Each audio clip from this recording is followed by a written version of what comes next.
You know what? I'm proud of everyone out here who is focused on being a high value lover, a person who has the qualities, metal, who has the readiness, who has the love for love and prepares themselves to get there. I'm really proud of everyone that I'm meeting, everyone that I'm talking to, everyone that I'm seeing in these small little communities that are getting ready for love and marriage and are preparing themselves for that, men and women alike. I'm proud of that. But here's the thing. We ready ourselves and fashion ourselves as ready lovers, but we don't do. I feel one of the most important things that have to be done or have to be in place in order for us to succeed in what we preparing for or what we are prepared for, and that is barriers of entry. We do not seem to have any barriers of entry in place for everyone that is going to be interested in who we are or that is already interested in who we are and what we're becoming. And you have to protect you. You have to guard this, God inclined, God chosen, God guided thing that you're doing. You have to protect it. Because if you don't, then they gonna come and sample you. They will come and sample. I promise you they will come and sample you. It's probably already happening where people are like seeing your young nyana little glow up nyana there when you're great. And they want it. They will want it. When you improve on yourself, your desirability goes up. And when it goes up and you don't have those protections, boy, boy, we haven't designed the qualifying criteria for what we are looking for in a lover. And I keep saying this in the lives that I do. I keep saying this in the videos that you guys watch, that we talk too much about what we don't want instead of what we do want. And because we talk too much about what we don't want, it always takes precedence. It always takes precedence, and the void that we are not creating in finding out what we actually do want makes it impossible for us to identify those things in the people that are interested in us. It makes it hard and difficult for us to identify the key qualities that the people we want in our lives must possess. So I need you to come up with a list, a criteria of what we actually want in a partner, what should be there already in a partner. You know my criteria. My criteria is that you must be in therapy, healing, or you must have done healing. And I need invoices. I need to see how far you've gone. I need to hear in your speech what it is that you've found. What is it that you worked through? That's number one qualifying criteria is, have you been to therapy and have you done healing? How far did it go? What did you touch on, right? I want to know if your relationship with your parent is okay. I want to know if your relationship with authority is okay. I want to know if you can be trusted with leadership in case something happens to me as a man that requires for you to step in and take the leadership role. I need to trust that. I need to know that you are healed from your past relationships. I need to know that your relationship with yourself is stellar. Do you love yourself more than anyone can ever love you? And can you show up for yourself? Can you be there for yourself more than anyone else can? Right? I need to know if you've actualized your personal power. I need to see it. I need to see what you're passionate about. And your friends can't be the only thing you're passionate about. Like that's a no from me. Like I need to see what your purpose is. Do you have a purpose in life that you active in every single day? I need to know how passionate you are at work. How do you feel about your work? How do you feel about the thing that you do every single day to put food on the table? Do you like it? Do you not like it? Are you inspired by it or are you not inspired by it? Are you driven to do it or are you not driven to do it? Okay, if you're not driven to do it, what else do you want to do? Are you busy doing that? Like, these are criterias. For me, these are criterias that a person must have sorted out in order to qualify to be in my space, in order to qualify to have something in my space. Like, do you know your rights as a woman? The rights that God decided for you, not the government. Not what the government has said, these are your rights and you should, no, what God said, these are your rights, what you're deserving of, what you're worthy of, and what a man must satisfy. Because if you don't know those rights, if you haven't memorized those rights and you're not living by them,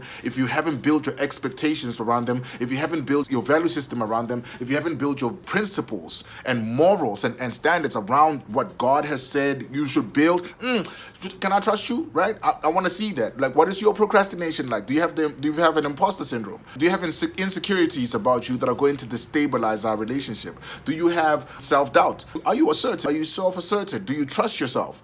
I need to know that. I need to know that you trust you more than anyone knows you do, right? I need to know, like, because there's things that are going to happen in life. There's things that are going to happen in this relationship. There's things that are going to happen in your life, in my life, that is going to destabilize us. Things are happening in this world. I need to know that you're going to be okay. I need to know that my children are going to be okay, because this is longing. This is not just short, oh no, let's date. And I'm not talking about that. I'm not interested in that. I'm interested in building for long, right? I'm interested to see where your mind is, right? Like we said, with certain topics. Personally, I want to know what your views on polygamy are. I want to know what your views on money are. I want to know what your views on bloodline and lineage are. I want to know what your views on continuation of your lineage and my lineage combined into the future. Like, how far along have you planned in your mind and in your heart to reach and help future generations? What are we doing in this life that's going to help future generations? So I need to see your planet. Like, do you have the imposter syndrome about things? Are you run by fear, or are you run by a beautiful hope and expectation with work that you're doing on a daily basis? Do you have a poverty mindedness about you? Because if you have a poverty mindedness about you, I can't fuck with you. That's a disqualifier. I can't really go anywhere with you if you have a poverty mindedness about you. We can't do that. These are relationships that are running your life on a daily basis. What's your abundance looking like? What's your abundance mindset looking like? What's your wealth mindset looking like? Do you have a millionaire mindset? Because I'm like, in less than a year, I could make you a millionaire. In less than a year, I can make you a multimillionaire. So if I can do that for you, business-wise, if I can do that for you just by being in your life, if I can do that for you just by coaching you every single day that you're with me, I need to know that you can do that for the people around us as well, because we are creating generational wealth, right? We're creating generational wealth. So for me, these are barriers of entry that a lot of people don't have, and it's worrisome for me. Like, how are you becoming this greatness that is God-gifted and God-guided, tapped into some form of purpose and direction in life, but you're not putting protective measures to protect that gold, to safeguard that gold, to ensure that you remain the gold. Nothing depletes you, but we're going to constantly be depleted by people if we're not putting these things in place. Age regression therapy, which I literally just outlined what kind of relationships we're going to work on in age regression therapy just now with these barriers of entry. Age regression therapy literally makes sure that you actualize these things, right? Therapy is important for me. Doing therapy and healing is important for me, because that tells me that you can be guided. That tells me that you are a student of life, right? That tells me that you want to know more than you know. Like what you know isn't everything, and you won't be restricted to just what you came in as, or your career, or this or that. Like, you want to grow more. You want to expand more, because I promise you, whatever it is you think you know about yourself right now isn't everything there is to know about you. You probably don't even know yourself. You don't even know what God has given you in this world. So I need to know that you and who you are right now can be more, because I want more. I want more from a person. I want more from myself. I demand more from myself. That's why I'm so hard on myself to be the excellence that I want my future to enjoy. Every single day I show up as that excellence. Are you showing up as that excellence in life? It might sound like I'm asking for too much, and if I am, you're not my audience, and please unfollow me. You have to be everything you want, and if you are, like, you're working on this thing where you're becoming.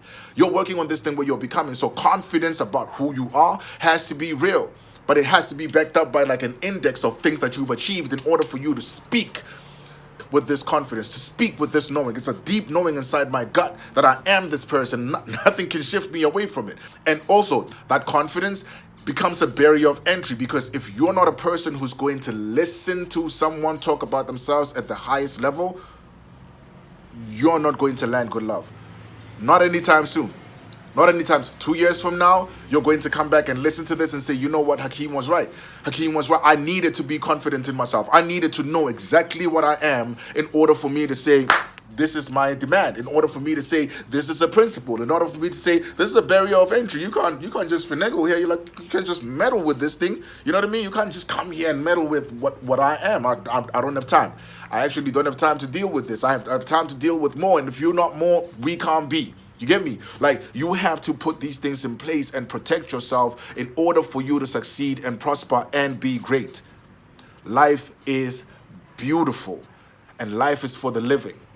Love is amazing, and love is for the giving. If you're a giver and you're transforming into a giver, if you are actualizing yourself in the vein of love, I need you to put protective measures in place in order for you to excel and be great.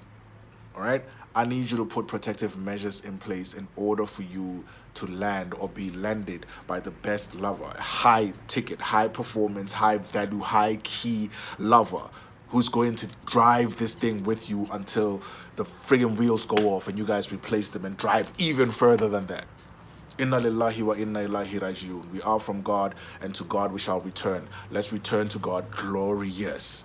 If you want the kingdom of God and to reside only in there, sign up for age regression therapy. Find out who you really are beyond the pain, beyond the hurt, beyond the things that are actually holding you back from being the excellence you claim yourself to be. Find out what the things are so we can work on them together.